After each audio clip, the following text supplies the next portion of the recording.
Wabarakatuh. Selamat pagi dan salam sejahtera untuk kita semua. Yang saya hormati Pak Indra selaku Wakil Kepala Sekolah sekaligus CGP Angkatan 10. Yang saya hormati Bapak Ibu Dewan Guru, staf tata usaha yang ada di SMP 4 Satap Salatiga. Puji syukur kita panjatkan kehadirat Allah Subhanahu wa Ta'ala karena atas berkat dan karunia-Nya kita dapat berkumpul di lab ini untuk diskusi membahas tentang budaya positif yang akan kita lakukan di sekolah kita ini. Mudah-mudahan diskusi yang akan dipandu oleh Pak Indra Erdinata dapat berjalan dengan baik, dan saya mohon juga kepada Bapak Ibu semua aktif untuk menyampaikan pendapat, karena di sini kita sama-sama diskusi dan berkolaborasi membahas tentang hal-hal yang baik untuk kedepannya sekolah kita ini. Oke, baik, untuk memulai acara kita ini saya serahkan kepada Pak Indra Erdinata untuk memandu kegiatan kita ini. Kepada Pak Indra saya persilakan. Assalamualaikum warahmatullahi wabarakatuh. Yang kami hormati Ibu Kepala Sekolah Bu Kusriyati, Kepala Sekolah SMP 4 1 Atap Salatiga. Kemudian yang saya hormati Bapak Ibu Dewan Guru, staf tata usaha dan penjaga perpustakaan yang saya hormati. Pertama dan yang paling utama, mari kita panjatkan puji dan syukur kehadirat Allah Subhanahu wa Ta'ala, Tuhan yang Maha Esa, karena pada kesempatan kali ini kita bisa berkumpul, bertatap muka, bersilaturahmi di dalam kegiatan yang akan saya laksanakan sebagai tugas dalam pemenuhan tugas dari CGP Angkatan 10, yaitu menyebarkan pemahaman dan pengalaman budaya positif yang ada di sekolah kita SMP 4 1 Atap Salatiga. Bapak Ibu yang saya hormati, untuk mengawali kegiatan ini mari kita buka bersama-sama dengan melafazkan basmalah. Bismillahirrahmanirrahim. Sebelumnya saya ucapkan terima kasih kepada Ibu Kepala Sekolah yang sudah memberikan kesempatan kepada saya dalam hal ini untuk menyebarkan pemahaman dan pengalaman terkait dengan diseminasi budaya positif. Bapak Ibu yang saya hormati, tentunya Bapak Ibu dan kawan-kawan semuanya sering mendengar istilah budaya positif. Nah, pertanyaannya,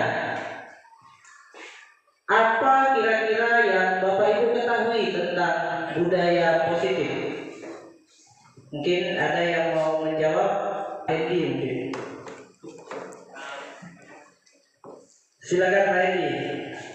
Positif adalah hal baik atau hal-hal yang bernilai positif yang sudah ataupun yang akan kita lakukan di sekolah demi untuk kemajuan atau perkembangan budaya hal-hal baik yang ada di sekolah kita sendiri. Oke, mungkin ada lagi yang mau mencoba? Oke, silakan Bu Krisna. Kalau menurut saya pribadi ya, untuk budaya positif itu merupakan suatu kebiasaan baik yang berada di lingkungan sekolah, baik itu yang sudah dilaksanakan dalam kegiatan sehari-hari, dalam kegiatan pembelajaran di lingkungan sekolah, ataupun yang masih merupakan suatu wacana atau rencana yang akan dijadikan suatu kebiasaan baik bagi seluruh anggota atau seluruh baik itu dari guru, ada di lingkungan sekolah untuk hal-hal yang baik bagi sekolah tentunya. Nah, seperti itu. Oke, baik. Terima kasih untuk Pak Hendy dan Bu Trisna ya. Benar sekali ya apa yang telah disampaikan dari Pak Hendy dan Bu Trisna ya terkait dengan budaya positif. Jadi kita lanjut ya Bapak Ibu. Yang pertama terkait dengan perubahan paradigma belajar. Kemudian yang kedua ada disiplin positif. Kemudian yang ketiga nilai-nilai kebajikan. Keempat kebutuhan dasar manusia. Kelima motivasi perilaku manusia. Yang keenam posisi kontrol guru. Dan yang ketujuh keyakinan kelas. Dan yang terakhir segitiga restitusi. Nah, Bapak Ibu, pembelajaran paradigma baru. Nah, tentu Bapak Ibu pernah bahkan sudah mengetahui istilah pembelajaran yang berpusat pada guru dan ada juga pembelajaran yang berpusat pada siswa. Nah, dua hal ini selalu kita jumpai atau selalu kita dengar di dalam pembelajaran. Nah, kira-kira menurut Bapak Ibu apa yang membedakan antara pembelajaran yang berpusat pada guru dan pembelajaran yang berpusat pada murid? Nah, silakan Bapak Ibu. Siapa lagi yang mau berkomentar? Kurnia? Kiri Bu ya. Terima kasih atas waktu dan kesempatannya Pak Indra. Menurut saya pembelajaran yang berpusat pada guru itu termasuk pembelajaran konvensional, di mana guru itu sebagai satu-satunya sumber belajar. Jadi siswa itu hanya mendapatkan pembelajaran hanya dari gurunya. Jadi di sini siswa menjadi tidak aktif Pak, yang aktif gurunya. Kemudian pembelajaran yang berpusat pada siswa, di mana siswa itu dituntut untuk aktif dan kreatif, mencari sumber belajar lain selain daripada guru, baik itu dari media maupun dari hal-hal lain yang di mana siswa itu bisa mengaktifkan diri. Jadi untuk pembelajaran itu seharusnya memang bersumber dari berbagai hal, bukan hanya daripada guru. Terima kasih. Oke, baik sekali ya, benar sekali apa yang disampaikan oleh Bu Kurnia ya, bahwa pembelajaran yang berpusat pada guru itu sifatnya lebih satu arah. Nah, jadi guru hanya mentransfer saja ya. Kebalikan dari pembelajaran yang berpihak pada murid. Nah, di mana pembelajaran yang berpihak pada murid, ya murid sebagai subjek ya. Murid sebagai subjek, sementara guru hanya sebagai fasilitator atau pembimbing dari pembelajaran. Nah, jadi kira-kira dari model pembelajaran yang tadi kita sebutkan, nah jadi kira-kira menurut Bapak Ibu yang mana yang lebih efektif? Iya, oke, benar sekali Bapak Ibu ya. Nah, sesuai dengan filosofi dari Bapak Pendidikan Ki Hajar Dewantara, bahwa kita selaku guru dituntut untuk melaksanakan pembelajaran yang berpihak pada murid. Nah, di dalam pembelajaran paradigma baru ini ya, pembelajaran dengan paradigma baru merupakan pembelajaran yang dirancang berdasarkan prinsip pembelajaran berdiferensiasi, sehingga para peserta didik belajar sesuai dengan kebutuhan berdasarkan tahap perkembangan sesuai dengan psikologi modern untuk mewujudkan profil pelajar Pancasila. Tentunya saya yakin dan percaya Bapak Ibu semua sudah tidak asing lagi dengan kata-kata pelajar profil Pancasila ya, yang ada 6 itu. Yang pertama ada beriman dan bertakwa kepada Tuhan Yang Maha Esa serta berakhlak mulia. Kemudian berkebinekaan global, gotong royong, mandiri, kreatif dan bernalar kritis. Oke, selanjutnya miskonsepsi tentang teori kontrol. Nah, ilusi guru mengontrol murid. Nah, ini menjadi miskonsepsi ya, padahal ilusi bahwa semua perbuatan positif efektif dan bermanfaat. Kemudian ilusi bahwa kritik dan membuat rasa bersalah mampu menguatkan karakter. Inilah miskonsepsi yang sering kita lakukan Bapak Ibu. Ilusi bahwa orang dewasa berhak memaksa. Nah, padahal kenyataannya tidak seperti itu Bapak Ibu. Lanjut, sekarang mengubah paradigma stimulus respon ke pendekatan teori kontrol. Yang pertama, untuk stimulus respon, realitas atau kebutuhan kita sama. Teori kontrolnya, realitas atau kebutuhan kita berbeda. Selanjutnya, semua orang melihat hal yang sama. Setiap orang memiliki gambaran yang berbeda. Kemudian di stimulus respon kita mencoba mengubah orang agar berpandangan sama dengan kita. Sementara di teori kontrol kita berusaha memahami pandangan orang lain tentang dunia. Selanjutnya untuk stimulus responnya, perilaku buruk dilihat sebagai suatu kesalahan. Nah, berbeda dengan teori kontrol, semua perilaku memiliki tujuan. Kemudian orang lain bisa mengontrol saya. Sementara di teori kontrol hanya Anda yang bisa mengontrol diri Anda. Selanjutnya saya bisa pemaksaan ada pada saat bujukan. Sementara teori kontrol kolaborasi dan konsensus menciptakan pilihan-pilihan yang baru. Kemudian model berpikir menang atau kalah untuk stimulus respon, tapi di teori kontrol sangat berbeda, yaitu model berpikir menang-menang. Nah, kalau di dalam bahasa Inggris win-win solution. Nah, betul ya Bu Sri? Nah, jadi kalau di teori kontrol itu tidak ada menang atau kalah Bapak Ibu. Yang dicari hanya bagaimana memecahkan suatu permasalahan untuk mencarikan solusi. Ya, kalau kita selaku guru pasti sering ya menemukan kesalahan biasanya yang dilakukan oleh siswa kita.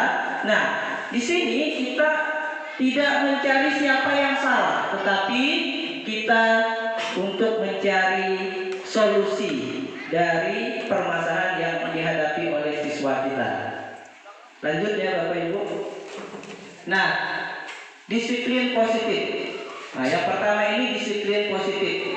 Disiplin positif ini berasal dari kata disiplina yang artinya belajar. Disiplin positif merupakan salah satu cara penerapan disiplin yang bertujuan untuk menumbuhkan kesadaran serta memberdayakan peserta didik tanpa imbalan, penghargaan, ancaman atau hukuman. Nah, jadi menurut Bapak Ibu, ancaman, hukuman, penghargaan itu baik atau tidak? Kalau berdasarkan tadi teori kontrol atau disiplin positif, sebenarnya imbalan, penghargaan dan ancaman itu baik juga Bapak Ibu, cuma di sini dia termasuk ke dalam motivasi eksternal. Nanti akan kita pelajari di perilaku manusia. Nanti akan kita bahas di situ. Selanjutnya, sebagai pendidik, tujuan kita adalah menciptakan peserta didik yang memiliki disiplin diri, sehingga mereka berperilaku mengacu kepada nilai-nilai kebajikan universal dan memiliki motivasi intrinsik dalam perubahan perilaku ke arah yang lebih baik. Selanjutnya Bapak Ibu, nilai-nilai kebajikan, nilai yang disepakati bersama, lepas dari suku, bangsa, agama, bahasa maupun latar belakang. Nah, ini sudah pernah Bapak Ibu dengar profil pelajar Pancasila yang sudah tadi kita bahas, yang sudah kita sebutkan bersama. Kemudian ada IBO, Primary Year Program, toleransi, rasa hormat, integritas, mandiri, menghargai, antusias, empati, keingintahuan, kreativitas, kerjasama, percaya diri, dan komitmen. Nah, ini termasuk kepada nilai-nilai kebajikan Bapak Ibu. Selanjutnya keterampilan hidup atau life skill dapat dipercaya, lurus hati, pendengar yang aktif, tidak merendahkan orang lain dan memberikan yang terbaik dari diri. Lanjut Bapak Ibu ya. Kebutuhan dasar manusia. Kebutuhan dasar manusia adalah segala sesuatu yang kita lakukan untuk mendapatkan apa yang kita inginkan. Seluruh tindakan yang kita lakukan memiliki tujuan tertentu dan semua usaha terbaik yang kita lakukan dalam rangka agar kebutuhan dasar kita terpenuhi dengan baik. Nah, Bapak Ibu, ada 5 kebutuhan dasar manusia. Nah, jadi kita selaku manusia, selaku guru, kita memiliki 5 kebutuhan dasar manusia. Bukan saja terhadap guru Bapak Ibu ya, tetapi kepada murid kita. Ya, yang pertama ada bertahan hidup. Kemudian kasih sayang dan rasa diterima, kemudian penguasaan, kemudian kebebasan dan kesenangan. Jadi Bapak Ibu, perlu kita ketahui bahwa murid kita kalau misalnya mereka melakukan sebuah kesalahan, bisa jadi Bapak Ibu dari 5 kebutuhan dasar mereka ada yang tidak terpenuhi, sehingga murid-murid kita melakukan tindakan yang melanggar, katakanlah misalnya melanggar peraturan sekolah. Jadi mungkin ada kebutuhan dasar mereka yang tidak terpenuhi, misalnya bertahan hidup, makanan. Bisa jadi misalnya murid kita tidak sarapan pagi pada waktu ke sekolah. Nah, jadi sehingga pada saat pembelajaran kita lihat anak kita tidak bersemangat atau loyo atau bahkan tidur di dalam kelas. Nah, tugas kita harus mengetahui bagaimana apakah ada kebutuhan dasar mereka yang tidak terpenuhi di sini Bapak Ibu. Jadi kita tidak serta-merta harus langsung memarahi mereka. Bisa jadi ada beberapa kebutuhan dasar mereka yang tidak terpenuhi tadi, contohnya misalnya bertahan hidup. Selanjutnya kasih sayang dan rasa diterima. Nah, misalnya ada murid kita yang katakanlah di sekolah dia selalu misalnya menunjukkan sikap yang selalu memberontak misalnya di dalam kelas. Ada biasa kita temui Bapak Ibu ya, selalu memberontak misalnya, marah-marah, emosian ya kan. Padahal kalau kita untuk ingin mencari tahu, ada beberapa mungkin kebutuhan dasar mereka yang tidak terpenuhi. Ya, bisa jadi misalnya kasih sayang dan rasa diterima di keluarga mereka itu tidak mereka dapatkan Bapak Ibu.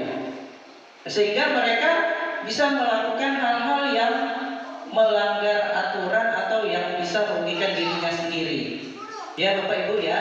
Nah, jadi seperti itu. Kemudian ada penguasaan. Nah, harga diri, keinginan untuk dianggap memimpin, berprestasi dan diakui atau didengar. Ya, mungkin siswa kita pada saat dia melakukan kesalahan mungkin dia merasa tidak dihargai. Ya. Mungkin merasa tidak dihargai bahwa dia sudah, katakanlah misalnya dia sudah melakukan tugasnya, tapi kita lupa misalnya untuk menghargai mereka. Nah, jadi bisa jadi ada kebutuhan dasar mereka yang tidak kita penuhi. Selanjutnya kebebasan. Kebebasan di sini adalah mandiri, memiliki pilihan, mencoba hal baru, mampu mengendalikan arah dirinya. Nah, di sini juga sering kita temui Bapak Ibu.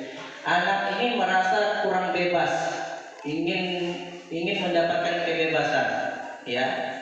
Kemudian kesenangan, bermain, humor, antusias dan tertawa. Mungkin saja Bapak Ibu kita dalam pembelajaran mungkin anak merasa kurang bermain. Boleh misalnya kalau kita di dalam pembelajaran kita sesekali menerapkan bermain di dalam pembelajaran, tidak masalah Bapak Ibu. Kita sesekali misalnya mengajak anak-anak bermain supaya mereka merasa senang di dalam pembelajaran. Lanjut ya Bapak Ibu ya. Nah, ini yang selanjutnya Bapak Ibu, motivasi perilaku manusia. Nah, motivasi perilaku manusia ada dua Bapak Ibu, intrinsik dan ekstrinsik. Nah, jika murid kita kita temukan untuk menghindari ketidaknyamanan atau hukuman, misalnya gini Bapak Ibu, jadi kita berikan tugas lah, katakanlah kita berikan tugas, lalu anak mengerjakan dengan tadi motivasinya supaya tidak mendapat hukuman. Kemudian yang kedua, anak ini bersemangat untuk mengerjakan tugas dengan mengharapkan supaya nanti nilainya bagus. Nah, Bapak Ibu, itu termasuk motivasi eksternal, motivasi yang ada dari luar. Jadi motivasi yang ada di situ dia bukan berasal dari dirinya sendiri, tapi hanya mengharapkan tadi tidak nyaman. Kalau saya tidak mengerjakan, saya mendapat hukuman. Kemudian kalau saya mengerjakannya dengan bagus, maka saya akan lebih baik daripada kawan-kawan saya. Maka saya akan mendapat penghargaan dari guru saya. Nah, di situ juga motivasi eksternal yang ada di dalam diri peserta didik kita, Bapak Ibu. Nah, lalu bagaimana? Yang diharapkan dari peserta didik kita adalah motivasi intrinsik, motivasi yang berasal dari diri mereka sendiri, Bapak Ibu. Bagaimana untuk menunjukkan hal seperti itu? Ya, memang ada susah, tapi kita tidak boleh untuk pesimis, Bapak Ibu ya. Karena saya yakin murid kita pasti memiliki motivasi intrinsik dari diri mereka untuk menjadi orang yang mereka inginkan dan menghargai diri sendiri dengan nilai-nilai yang mereka percaya. Ini artinya motivasi ini tumbuh dari diri mereka sendiri, bukan ada dorongan dari guru, bukan dari orang lain, sehingga timbullah motivasi intrinsik dari diri mereka itu sendiri. Oke, lanjut Bapak Ibu. Nah, yang pertama hukuman, ada konsekuensi dan restitusi. Yang pertama hukuman, tidak terencana tiba-tiba. Kemudian murid tidak tahu apa yang akan terjadi, tidak dilibatkan. Bersifat satu arah, berupa hukuman fisik dan psikis. Bapak Ibu, mungkin kita sering ya, bahkan selalu biasanya kita menghukum siswa kita, ya. Nah, tanpa kita sadari Bapak Ibu ya, kita sudah melakukan hukuman kepada diri kita. Nah, di sini yang sesuatu yang kita lakukan dengan tiba-tiba, kemudian tidak terencana, itu adalah suatu hukuman Bapak Ibu, ya. Kemudian murid tidak tahu apa yang akan terjadi dan tidak dilibatkan. Selanjutnya bersifat satu arah. Nah, itu bersifat hukuman Bapak Ibu. Seperti misalnya murid kita datang terlambat, kemudian dipanggil, sini kamu nak, lari dulu 5 kali lapangan sekolah kita. Itu sudah masuk hukuman Bapak Ibu. Kemudian konsekuensi. Nah, konsekuensi ini terencana dan disepakati sesuai dengan peraturan. Murid tetap dibuat tidak nyaman. Sikap guru selalu memonitor murid. Nah, konsekuensi juga. Nah, di sini ya, murid tidak dibuat tidak nyaman Bapak Ibu. Nah, yang ketiga, restitusi. Nah, proses menciptakan kondisi bagi murid untuk memperbaiki kesalahan. Kemudian proses kolaborasi yang mengajarkan murid untuk mencari solusi sendiri. Nah, ini restitusi Bapak Ibu. Nanti saya akan jelaskan terkait dengan restitusi. Oke Bapak Ibu, masih semangat ya? Masih semangat? Masih. Oke, jadi sambil membangkitkan semangatnya Bapak Ibu, saya ingin mendengar suara Bapak Ibu. Kalau saya sebutkan SMP 4 1 atap salah 3, luar biasa. Oke, siap Bapak Ibu? Siap. SMP 4 1 atap salah 3. Iya, oke, terima kasih Bapak Ibu. Kita lanjut lagi Bapak Ibu ya. Nah, sekarang 5 posisi kontrol guru. Nah, ini Bapak Ibu yang sering kita lakukan Bapak Ibu dalam memposisikan kita selaku guru terhadap murid kita Bapak Ibu. Yang pertama ada posisi penghukum. Yang kedua pembuat merasa bersalah. Kemudian yang ketiga sebagai teman. Yang keempat sebagai pemantau. Yang keenam sebagai yang kelima sebagai manajer. Nah, sekarang kita ingin melihat posisi kita ada di yang keberapa, ya? Apakah yang pertama, kedua, ketiga, keempat, atau kelima?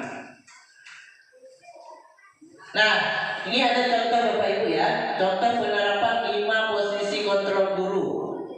Ada kasus siswa tidak memakai atribut lengkap saat upacara bendera. Sering ya Bapak Ibu ya, di sekolah kita sering ya. Misalnya anak-anak pada saat upacara kaos kakinya lain daripada hari ya, warnanya lain daripada yang lain. Ada yang tidak memakai dasi, ada yang tidak memakai topi. Ya sering ya Bapak Ibu ya. Nah, hormat pada bendera selama 30 menit. Nah, ini Bapak Ibu termasuk ke dalam posisi kontrol penghukum. Kemudian pembuat merasa bersalah. Contohnya, ini ada perkataan, berapa kali Bapak Ibu harus memberitahu kamu? Kamu selalu saja mengecewakan Bapak Ibu. Nah, ini di sini dengan perkataan seperti itu, murid kita merasa bersalah Bapak Ibu. Ya, posisi kontrol yang kedua, pembuat merasa bersalah. Berapa kali Bapak Ibu harus memberitahu kamu? Kamu selalu mengecewakan Bapak Ibu. Nah di sini murid-murid merasa bersalah dengan apa yang sudah dia lakukan. Selanjutnya Bapak Ibu, ayolah ikuti aturan sekolah. Tolong bantu Bapak Ibu ya sekali ini. Ya sudah, tidak apa-apa, lain kali jangan diulang seperti ini lagi ya. Ini sebagai teman Bapak Ibu. Pernah ke Bapak Ibu seperti itu? Sebagai teman. Pernah ke? Pernah, saya yakin pernah ya. Oke. Kemudian kamu sudah melanggar peraturan sekolah. Kamu tahu konsekuensinya. Setelah upacara, kamu beli atributnya ke koperasi dan jangan diulang lagi. Pernah ya Bapak Ibu ya? Nah, ini yang terakhir Bapak Ibu. Apakah kamu tahu kesalahanmu? Kira-kira bagaimana kamu memperbaiki kesalahanmu? Nah, ini yang posisi yang paling ya direferensikan untuk kita selaku guru Bapak Ibu. Ini posisi manajer. Nah, posisi manajer inilah dari filosofi Ki Hajar Dewantara yang menginginkan guru seperti ini. Ya, sebagai manajer. Ya, bukan sebagai penghukum, bukan sebagai pembuat rasa bersalah, tetapi yang diinginkan dari seorang guru adalah posisi manajer. Ya Bapak Ibu siap ya untuk menjadi posisi manajer? Siap? Insya Allah siap. Siap ya? Siap Bu Sri? Siap? Siap. Alhamdulillah ya. Oke lanjut. Nah sekarang yang selanjutnya keyakinan kelas. Nah pernah Bapak Ibu mendengar keyakinan kelas? Atau pernah membuat keyakinan kelas? Pernah ya? Alhamdulillah ya. Oke, mengapa keyakinan kelas? Mengapa bukan peraturan kelas? Nah, ini pertanyaan lagi nih. Siapa yang mau menjawab atau yang mau berpendapat? Bu Kurnia? Oke, silakan. Menurut saya, kenapa keyakinan kelas? Karena di sini berdasarkan kesepakatan kelas, di mana seluruh anggota kelas bersama guru itu menyepakati suatu keadaan, misalnya suatu katakanlah itu pelanggaran Pak ya, disepakati bersama dengan ditentukan apa sanksi yang akan didapatkan apabila ada siswa yang melanggar kesepakatan tersebut. Jadi misalnya ini saya contohkan, karena saya pernah melakukan ini, cuma waktu itu saya tidak tahu ini benar atau salah. Tapi kita sepakati bersama, katakanlah di suatu kelas itu kita sepakati, jika ada bajunya yang keluar pada saat jam pelajaran saya akan mendapatkan sanksi ini. Atau misalnya jika ada sampah pada saat pelajaran saya akan mendapatkan sanksi tertentu, itu berdasarkan kesepakatan teman-teman lain. Jadi mereka sekaligus sebagai pemantau apabila ada baju kawannya yang keluar, diingatkan oleh mereka untuk mentaati kesepakatan tersebut. Terima kasih. Ya, oke. Berarti Bapak Ibu ukurnya sudah menerapkan keyakinan kelas. Nah, cuma di sini bukan sanksi ya Bu ya, tetapi lebih ke ibaratnya kesadaran.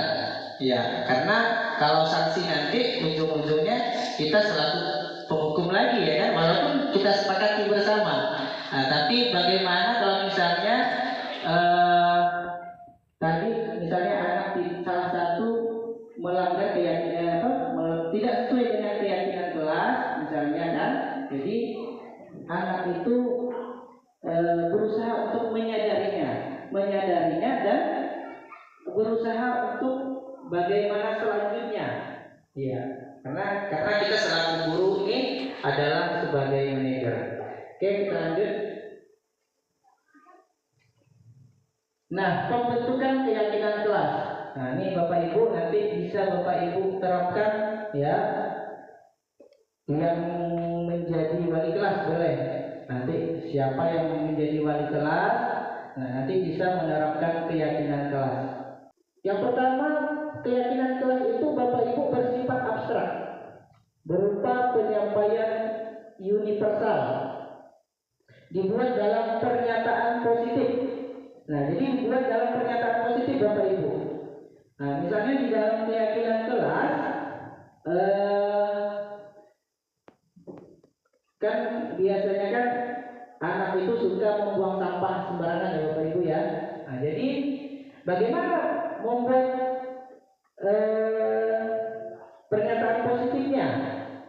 Ya, bukan pernyataan negatif Bapak Ibu ya.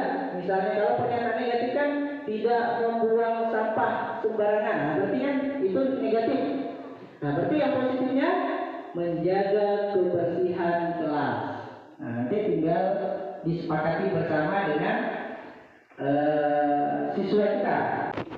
Oke Bapak Ibu, kita lanjutkan ya.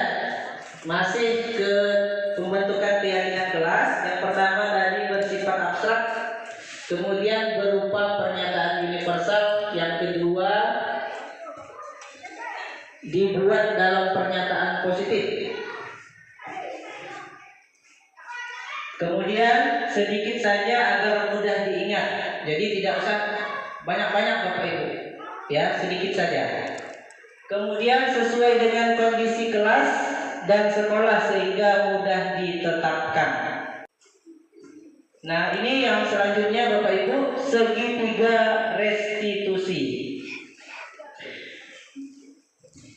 Segitiga restitusi merupakan suatu proses dialog yang dijalankan oleh guru agar dapat menghasilkan murid yang mandiri dan bertanggung jawab. Nah, ada 3 tahapan dalam segitiga restitusi Bapak Ibu, sesuai dengan namanya segitiga, berarti ada 3. Yang pertama, menstabilkan identitas. Kemudian yang kedua, validasi tindakan yang salah. Kemudian yang ketiga, menanyakan keyakinan. Nah, yang pertama, menstabilkan identitas. Nah, menstabilkan identitas di sini adalah berdasarkan prinsip membuat kesalahan adalah bagian dari proses pembelajaran. Nah, jadi yang ditekankan menstabilkan identitas di sini adalah membuat kesalahan adalah suatu pembelajaran. Nah, bagaimana bentuk dari menstabilkan identitas? Nah, yang pertama, berbuat salah itu wajar. Ya, berbuat salah itu wajar. Jadi perkataan dari guru itu harus seperti itu. Itu baru mencerminkan menstabilkan identitas. Kemudian, tidak ada manusia yang sempurna. Yang ketiga, Bapak Ibu juga pernah melakukan itu. Nah, kita mengilustrasikannya kepada siswa bahwa kita pernah melakukan hal yang sama, pernah melakukan berbuat kesalahan. Jadi seperti itu Bapak Ibu. Bapak Ibu tidak mau mencari siapa yang salah, tapi Bapak Ibu ingin mencari solusi dari permasalahan ini. Jadi pada menstabilkan identitas di sini kita tidak mencari siapa yang salah, tetapi mencari solusi. Nah, yang kedua, validasi tindakan yang salah. Ini berdasarkan prinsip setiap perilaku berupaya memenuhi suatu kebutuhan tertentu. Nah, yang mencerminkan validasi tindakan yang salah seperti kamu pasti punya alasan mengapa melakukan hal itu. Nah, jadi siswa kita kalau melakukan kesalahan, nanti kita cari tahu dulu apa yang menjadi alasan mengapa dia seperti itu. Kemudian, padahal kamu bisa melakukan yang lebih buruk dari ini ya. Selanjutnya kamu patut bangga karena telah melindungi sesuatu yang penting buatmu. Kemudian kamu melakukannya karena mempertahankan sesuatu yang penting bagimu. Yang terakhir Bapak Ibu, menanyakan keyakinan. Berdasarkan prinsip teori kontrol bahwa pada dasarnya kita termotivasi secara intrinsik. Contohnya, apa keyakinan kelas kita? Nilai-nilai apa yang telah disepakati bersama? Seperti apa gambaran sebuah kelas yang ideal menurut kamu? Kamu ingin menjadi orang yang seperti apa? Nah, seperti itu Bapak Ibu ya. Oke Bapak Ibu, sedikit saya ingin mengajak berdiskusi kepada Bapak Ibu. Nah, ini terkait dengan posisi kontrol. Apakah aku? Nah di sini aku adalah kita selaku guru Bapak Ibu. Nah, kalau misalnya seperti ini, saya sangat kecewa dengan kamu. Nah, ini termasuk posisi kontrol yang mana Bapak Ibu? Dari 5 tadi. Yang pertama penghukum, sebagai teman, sebagai pemantau, pembuat rasa bersalah, dan yang terakhir sebagai manajer. Kira-kira ini posisi yang mana Bapak Ibu?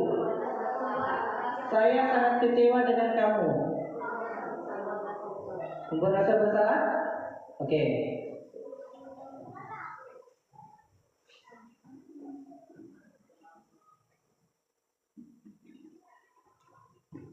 Ini penghukum Bapak Ibu. Ya, penghukum. Mengapa penghukum? Karena ini lebih ke psikologi Bapak Ibu. Ya, hukuman bukan dalam bentuk fisik, tapi dalam bentuk verbal. Saya sangat kecewa dengan kamu. Ini pasti gurunya ini melotot nih. Saya sangat kecewa dengan kamu. Ya Bapak Ibu ya. Bukan. Jadi hukuman itu ada 2 Bapak Ibu. Ada yang dengan fisik, kemudian ada yang dengan ucapan atau kata-kata atau verbal. Nah, yang selanjutnya Bapak Ibu, yang kedua, nah ini kira-kira apa ini Bapak Ibu? Silakan pakai mic Bapak Ibu, siapa yang menjawab? ID.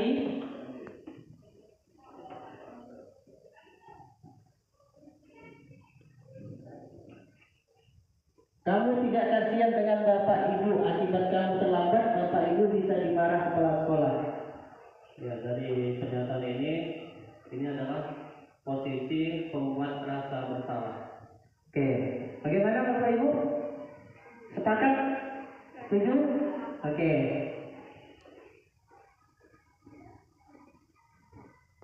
Oke, benar ya Bapak Ibu, ini adalah pembuat rasa bersalah. Nah, jadi dengan kita melakukan kata-kata seperti ini murid kita merasa rasa bersalah ya. Kamu tidak kasihan dengan Bapak Ibu, akibat kamu terlambat, Bapak Ibu bisa dimarah kepala sekolah. Ayolah, lakukan dengan Bapak Ibu ya. Apa Ibu? Pak,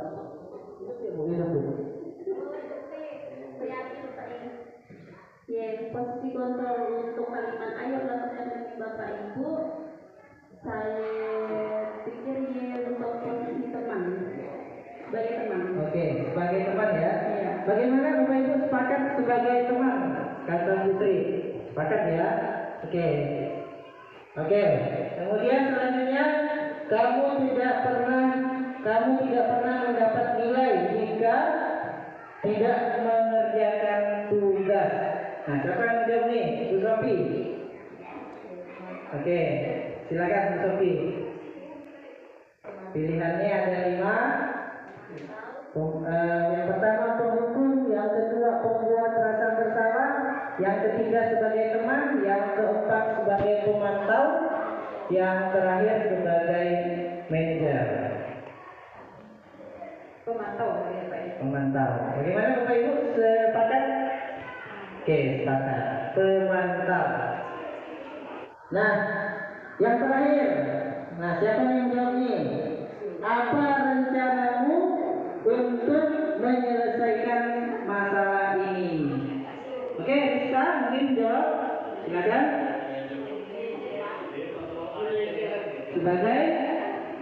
Sebagai apa? Manajer. Gimana Bapak Ibu, sepakat ya? Sepakat, manajer. Oke, manajer. Nah, dari 5 posisi kontrol ini ya, nah kita merefleksi Bapak Ibu ya. Kira-kira posisi kontrol yang mana kira-kira menurut Bapak Ibu yang sudah Bapak Ibu lakukan, atau yang menurut Bapak Ibu saya sudah melakukan posisi manajer misalnya. Nah, dari 5 posisi kontrol, menurut Bapak Ibu posisi kontrol yang mana yang sudah Bapak lakukan? Oke? Yang lebih dominan? Oke, pakai ini. Pakai ini ukurnya. Gantian. Nah, Sulaiman dulu, Sulaiman. Oke, Pak Sulaiman, nggak apa-apa ya? Kita merefleksi Pak Sulaiman. Kira-kira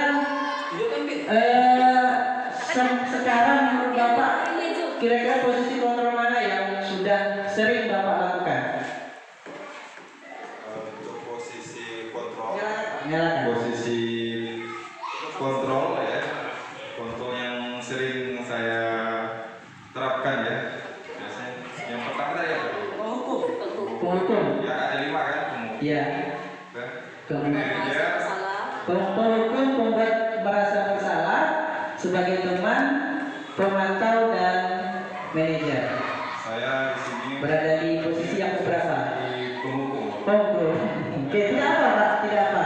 Ya, karena ya kita belajar ya Bapak Ibu ya. Jadi kalau misalnya Bapak dalam posisi penghukum ya tidak masalah. Ya, oke. Nanda, Pak Nanda? Ya, kira-kira menurut Pak Nanda itu berada di posisi yang mana? Saya sama dengan Pak Sulaiman Pak, Ya, di posisi penghukum. penghukum. Oke, tidak masalah. Oke, Pak Edi, silakan. Kalau saya dominan sama ya, penghukum. Penghukum. Sama.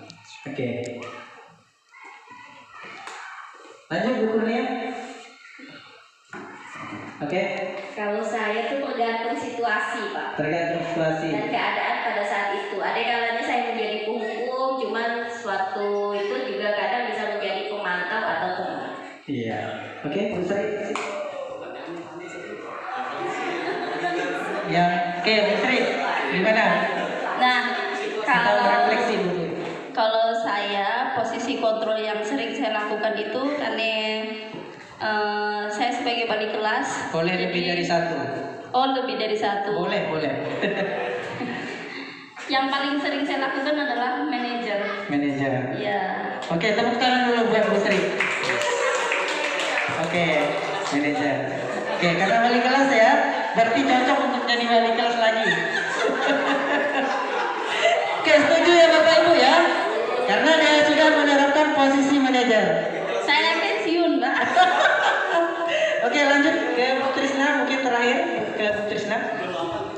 Kalau untuk saya pribadi, posisi kontrol yang selama ini saya terapkan itu kurang lebih sama kayak Bu Kurnia ya, tergantung keadaan situasi lah. Jadi kadang jadi penghukum, kalau memang misalnya dianggap kesalahan yang dilakukan siswa itu udah over ya, udah terlalu berlebihan. Kalau dengan cara misalnya melalui sebagai teman udah kayak nggak terlalu diperdulikan, nah itu jadi menyesuaikan situasi dan kondisi. Bisa jadi teman, terus bisa juga sebagai penghukum, kadang juga sebagai pemata, seperti itu.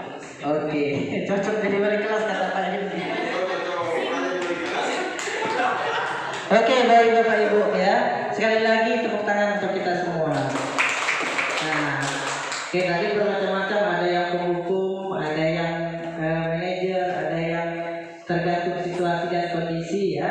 Jadi jujur Bapak Ibu, sebenarnya kita sudah melakukan dari 5 posisi kontrol tersebut. Pernah, namun terkadang kita tidak menyadari ya Bapak Ibu ya, apakah yang sudah kita lakukan ini termasuk ke dalam posisi yang mana, ya kan? Pak, kalau Pak Sulaiman dari penghukum, ya kan? Saya percaya mungkin kita sudah pernah melakukan posisi kontrol penghukum, begitu juga seterusnya sampai ke manajer. Nah, jadi untuk itu Bapak Ibu, harapan kita bersama ya, dengan adanya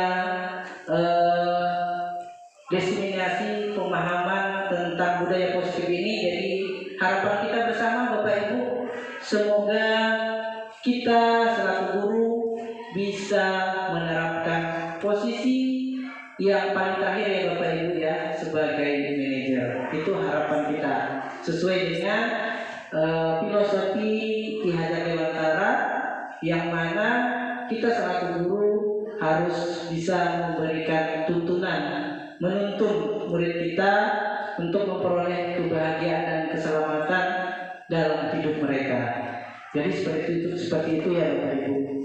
Tidak terasa ya, sudah beberapa jam ya kita belajar bersama ya. Nah, sekarang kita sudah memasuki kegiatan penutup ya, yang mana dalam penutup ini, dalam penerapan program disiplin positif, hendaknya guru memiliki standar yang bagaimana yang kita harapkan dari sebagai seorang guru. Yang pertama, standar kepribadian, kemudian memiliki sikap profesional, kemudian ada nilai-nilai sosial yang kita miliki sebagai guru.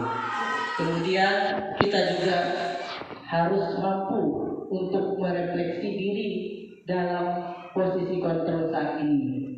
Jadi bagaimana perjalanan dirinya, kita sebagai guru harus sebagai among, sebagai manajer. Itu harapan kita bersama Bapak Ibu, yang menuntun murid-murid kita menjadi insan yang mandiri, yang merdeka, bertanggung jawab sesuai dengan standar nasional pendidikan Indonesia.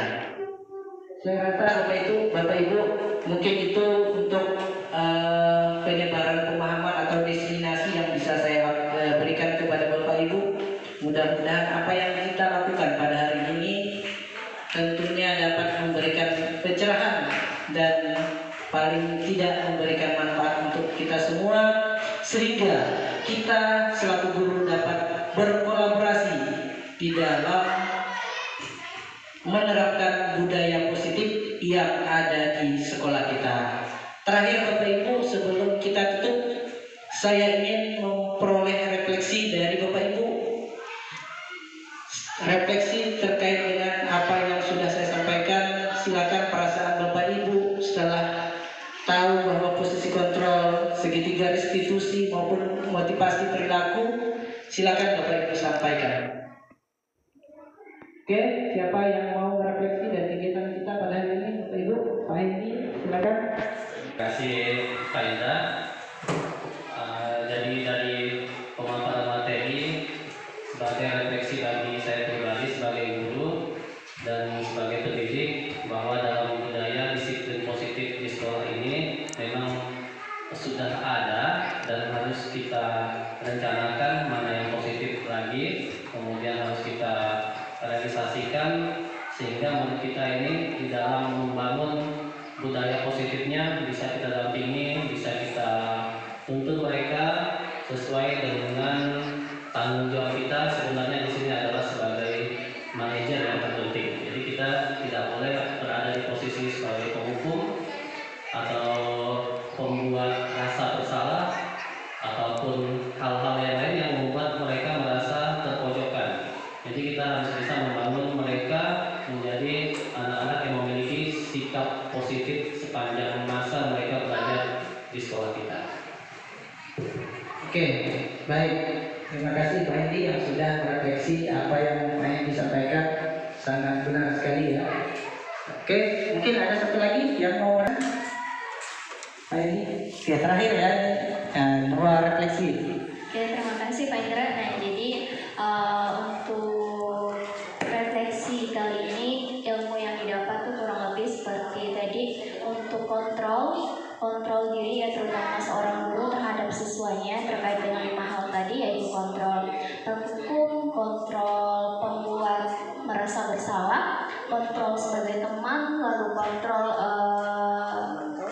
pemantau, dan yang terakhir adalah manajer. Nah, jadi semoga kita di sini sebagai guru kedepannya bisa mengupgrade diri, mengupgrade ilmu untuk bisa menjadi lebih baik lagi, terutama dalam menghadapi peserta didik yang mana kita ketahui bahwa banyak sekali ragam jenis sikap dan perilaku mereka. Nah, semoga seperti harapan kita bisa menjadi sebagai kontrol guru, yaitu kontrol manajer yang mana bisa mengurangi kontrol seperti penghukum, membuat merasa bersalah, karena di sini yang namanya siswa dan kita pun sebagai manusia pribadi ya, guru itu juga manusia. Nah, semoga kita bisa menjadi lebih baik lagi untuk menerapkan kontrol manajer tersebut. Terima kasih. Oke, terima kasih kepada Pak Hendi dan Bu Kurnia yang sudah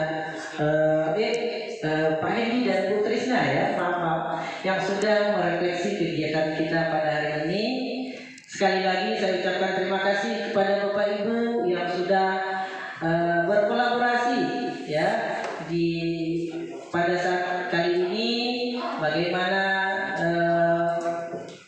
tugas saya untuk menyampaikan atau menyebarkan pemahaman tentang budaya positif yang nantinya akan kita implementasikan di sekolah kita yang kita banggakan.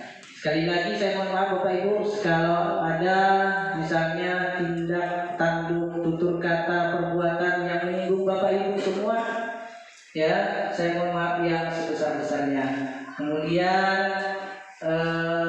yang benar datangnya dari Allah Subhanahu Wa Taala, kemudian yang salah dari diri pribadi saya. Sekali lagi saya mohon maaf, saya ucapkan terima kasih. Akhir dari saya ucapkan Assalamualaikum warahmatullahi wabarakatuh. Tepuk tangan untuk kita semua Pak. Selamat pagi Nak Arwin. Pagi Pak. Bagaimana kabarnya? Baik. Baik, alhamdulillah ya. Nah, jadi Nak Arwin tahu tidak kenapa Bapak panggil di sini? Tidak Pak. Tidak tahu ya. Nah, jadi begini Nak Arwin. Tadi pagi Bapak mendapat laporan dari Bu Kurnia selaku guru mata pelajaran PKN. Nah, katanya Nak Rohim tidak mengerjakan PR. Benar seperti itu? Benar Pak. Benar ya. Nah, jadi gini Nak Rohim, kalau tidak mengerjakan PR, apakah itu suatu kesalahan atau bukan? Kesalahan ya. Nah, jadi gini, kita selaku manusia tentunya tidak pernah luput dari kesalahan ya. Nah, Rofi melakukan kesalahan hari ini, Bapak dulu juga pernah melakukan hal yang sama. Namun tugas kita selaku manusia berusaha untuk tidak mengulanginya kembali ya. Oke. Nah, di sini Bapak bukan ingin mencari benar atau salahnya ya. Nah, tetapi tujuan Bapak di sini untuk mencarikan solusi ya terhadap permasalahan Nak Rohim. Nah, Bapak yakin ya pasti Nak Rohim memiliki alasan kenapa sampai tidak mengerjakan PR. Nah, coba Nak Rohim ceritakan sama Bapak, apa alasan Nak Rohim? Saya sering bermain sampai lupa waktu, Pak. Nah, saking senang bermain sampai lupa waktu ya. Nah, oke, jadi Nak Rohim ingat tidak keyakinan kelas yang telah kita sepakati? Ingat ya. Nah, kalau tidak mengerjakan PR sesuai tidak dengan keyakinan kelas kita? Tidak, Pak. Tidak ya. Nah, kemudian kira-kira keyakinan kelas apa yang Nak Rohim langgar? Tanggung jawab. Tanggung jawab ya. Nah, menurut Nak Rohim tanggung jawab itu penting atau perlu tidak? Perlu. Perlu. Kenapa? Karena tanggung jawab membuat saya dapat dipercaya Kemudian lagi? dan tidak merugikan diri sendiri. Nah, benar sekali ya.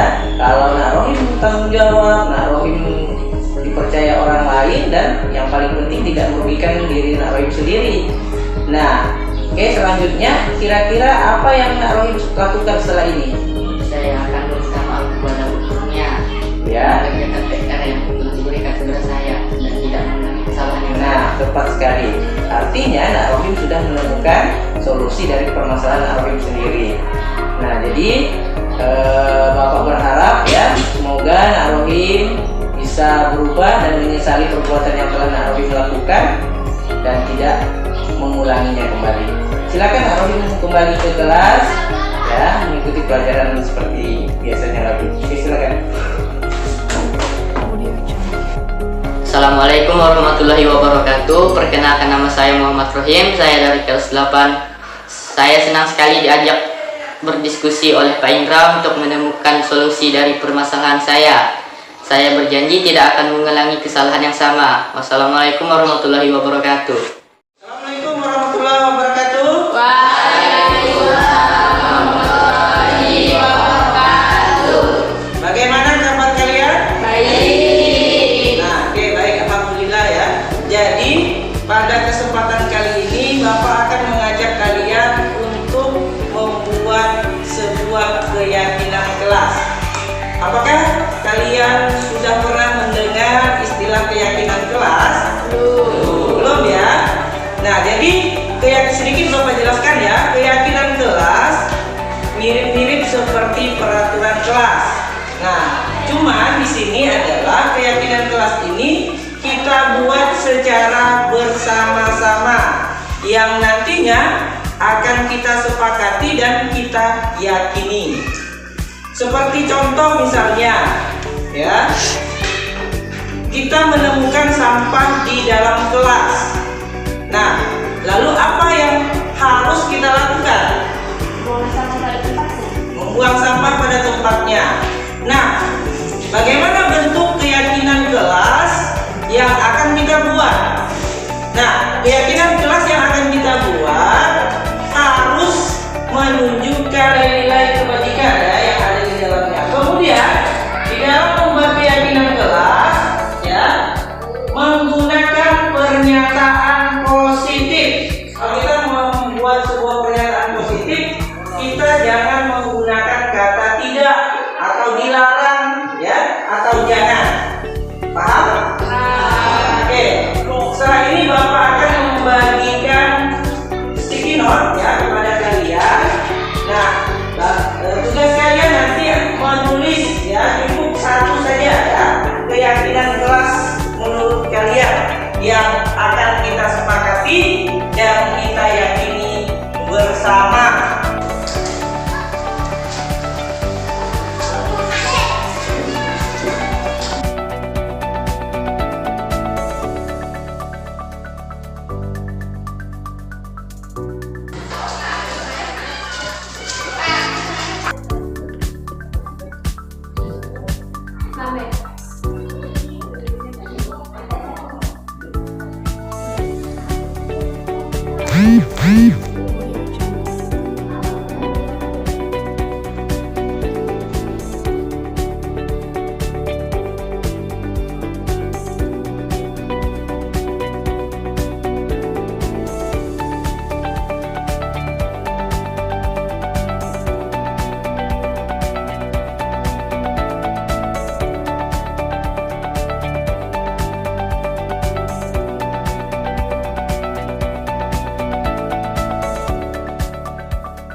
keyakinan ya yang akan kita sepakati bersama. Jadi yang pertama, menjunjung tinggi kejujuran, kemudian saling menghargai, menjaga kebersihan kelas, saling tolong menolong, bersifat tanggung jawab, saling menghormati dan bekerja sama.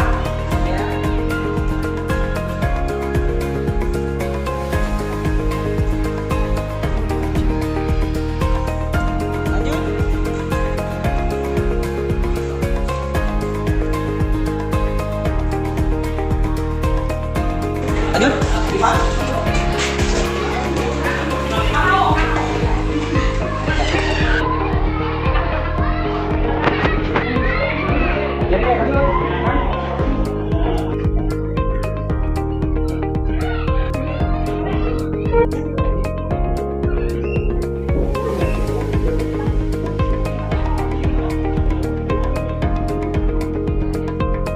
Assalamualaikum warahmatullahi wabarakatuh. Perkenalkan nama saya Bunga dari kelas 8. Harapan saya saat membuat keyakinan kelas adalah karena adanya keyakinan kelas saya bisa dapat bertanggung jawab untuk di kelas. Assalamualaikum warahmatullahi wabarakatuh. Saya Kemal Kastati dari kelas 8. Tanggapan saya untuk membuat keyakinan kelas adalah saya sangat senang diajak membuat keyakinan kelas karena dengan adanya keyakinan kelas terlihat lebih tertib. Assalamualaikum warahmatullahi wabarakatuh. Perkenalkan saya Ipa dari kelas 8. Tanggapan saya saat membuat keyakinan kelas saya sangat senang karena dengan keyakinan kelas saya bisa lebih bertanggung jawab dan saling menghormati. Nama saya Niki, saya dari kelas 8. Tanggapan saya saat membuat keyakinan kelas saya sangat senang karena dengan keyakinan kelas saya bisa lebih bertanggung jawab dan menjunjung tinggi kejujuran.